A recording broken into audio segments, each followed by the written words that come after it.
Immigration offloading ba ang nightmare mo dahil nag-resign ka bago ang trip mo sa Hong Kong? Hala scrutiny po. Akala kasi ng iba, lusot na agad. Porket may malaking ipon sila sa bangko. Ang totoo, mas tinitingnan ng mga officer kung may babalikan ka.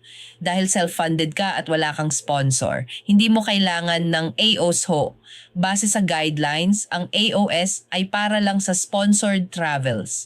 Sariling pera mo ang gagamitin. Self-funded tourist ang tingin nila sa'yo. Pero heto, dahil wala ka ng current certificate of employment ngayon, tataas ang risk mo sa secondary inspection kapag tinanong ka. Hahanapan ka nila ng solid proof of ties. Ito ay para siguraduhing babalik ka. Dahil student ka pa, iyon ang iyong matinding panlaban bright side.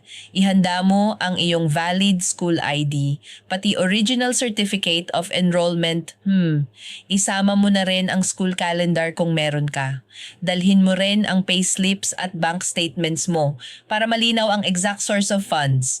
Tip ko lang po, isama mo ang resignation clearance para ito maging matibay na backup mo. Sino sa circle mo ang praning mag-travel ngayon? Lalo na dahil kaka-resign lang pero maraming ipon.